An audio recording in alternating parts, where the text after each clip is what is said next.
Some stories begin not with celebration, but with silence moments where the world looks away. But destiny is quietly unfolding. The life of Laura Ingraham, powerful host of the Ingraham Angle, is one of those stories. Before the bright studio lights, before the headlines, there was heartbreak, cancer, unanswered prayers, and finally 3 children she chose through love, not biology. In a world where people measure success through wealth and applause, Laura built something deeper, a family born across borders, built through faith, sacrifice, and decisions only the bravest make. And today, millions want to know who are Laura Ingraham's kids. And why does she still have no husband? To the world, Laura Ingraham is a media icon. But her personal story is not about celebrity, it is about surviving breast cancer, overcoming heartbreak, remaining unmarried by choice, and creating a family that didn't follow traditional expectations. While many wondered why she never married, she was busy building a home filled with purpose, discipline,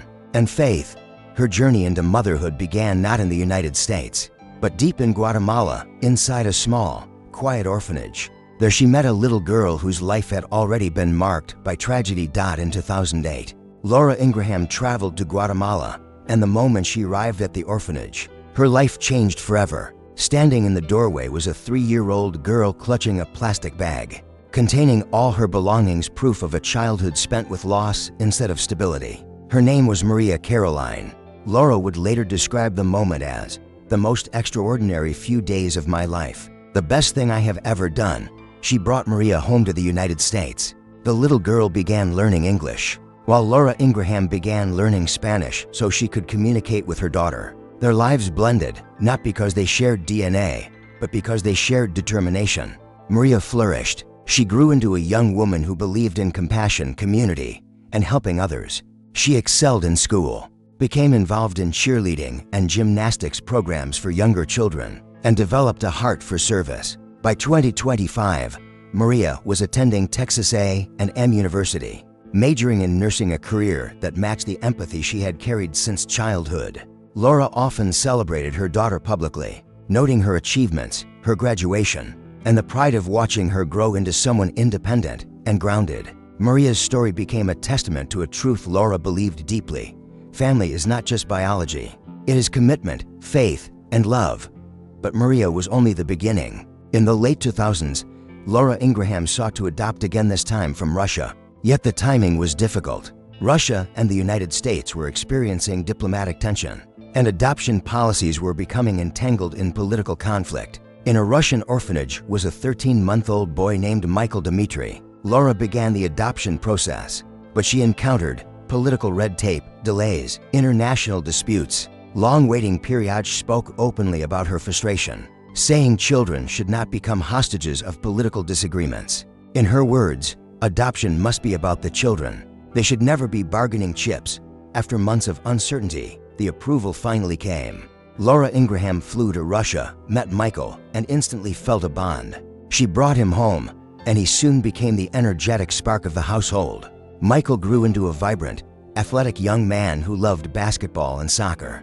By 17, he had developed a strong independent streak while staying protected from media exposure, thanks to his mother's insistence on privacy. Behind the political debates, Michael was a real child whose life had been transformed by one woman's refusal to give up. Not long after, Laura Ingraham felt called to adopt again. She returned to Russia, where she met a 1-year-old named Nikolai Peter. Bringing him home marked her 3rd adoption in just a few years. Her household now included a daughter from Guatemala, 2 sons from Russia, a single mother living in the United States. Nikolai grew up quietly and privately. By 2025, at age 15, he was exploring his own interests, especially swimming. Laura intentionally kept him away from overwhelming public attention, giving him space to build his own identity. 3 children from different continents, 3 lives woven into one home. A family built intentionally, not traditionally, and shaped by patience, faith, and the willingness to move across the world to bring 3 children into safety. For years, the public asked if she believes in traditional family values. Why has Laura Ingraham never married? The truth lies in the twists of her journey. That Laura did fall in love. She did come close to marriage once to businessman James V. Reyes, whom she met on a blind date. They became engaged in 2004 and began planning their wedding. Then life changed abruptly. During a medical exam, doctors discovered a lump. She was diagnosed with invasive ductal carcinoma, a serious form of breast cancer. She underwent surgery, chemotherapy, and radiation all in the same year. The engagement dissolved not out of abandonment, but because the terms of life had shifted drastically. Cancer became a turning point. It forced her to reevaluate what truly mattered. Laura later said that the battle brought clarity. She no longer measured life by whether she married, but by whether she lived purposefully.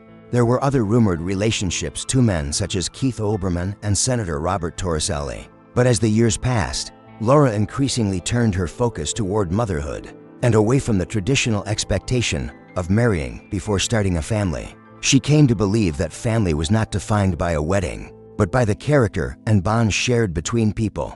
Cancer did not break her, it awakened her. Instead of calling herself a survivor, she declared she was a thriver. After her diagnosis in 2005, Laura Ingraham underwent two major surgeries, completed 6 weeks of chemotherapy, finished radiation treatment by October. Through it all, she drew strength from her Catholic faith, her family. Supporters from across the country once said, "It was awful, but glorious at the same time," because in facing mortality, she realized she wanted to become a mother more than anything else. Cancer recentered her priorities and fueled her decision to adopt. When treatment ended, she did not choose self-protection, she chose responsibility. She stepped into motherhood with renewed purpose and became an advocate for women, taking control of their futures. As she adopted her children, Laura Ingraham saw firsthand how complicated and political the adoption system had become. She became one of the strongest voices fighting for depoliticized adoption. She launched campaigns such as Adopt a New Attitude, speaking against the Russian ban on American adoptions. She argued that children should not be punished because governments are angry at each other. She emphasized that adoption should be about children, not nations. Countries should not block homes out of pride. A single good parent is better than a child lost to an institution, she spoke plainly, saying, "Preventing a child from entering a loving home is selfish and cruel." Her advocacy was not about ideology. It was about giving children what she believed they deserved: family, protection, a future. Inside her home, Laura Ingraham practiced a well-defined parenting vision. She wanted her children to grow not into followers, but into leaders.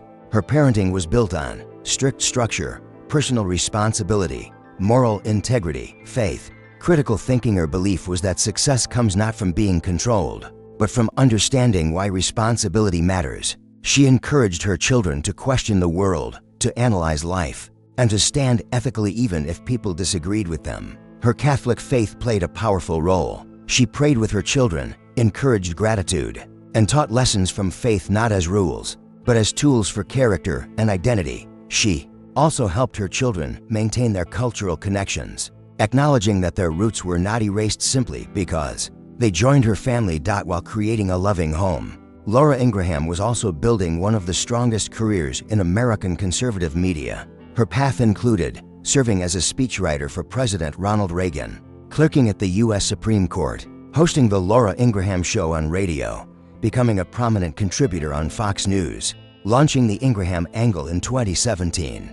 Her program became one of the most influential shows on the network, shaping national conversation on politics, culture, policy, social issues. She was bold, blunt, and unwavering just as she was in her personal life. Yet viewers who saw her debating political issues had little understanding of the quiet moments in her home, helping kids with homework, cooking dinner, guiding emotional growth, and building a family that stood strong away from cameras. It is possible she may never walk down the aisle, or maybe one day she will. But what is undeniable is this: Laura Ingraham is living a life she shaped on her own terms. She created a multicultural family, a home built on faith, a parenting environment centered on growth, a career that influenced millions. She became a mother not because circumstances made it easy, but because she refused to let circumstances stop her. So the question becomes, will Laura Ingraham ever get married? Or has she already built the life she was meant to build, one filled with purpose, impact, and children who call her mom not because they had to, but because she showed up? Tell us what you think in the comments. Like, share, and subscribe for more videos. Thanks for watching.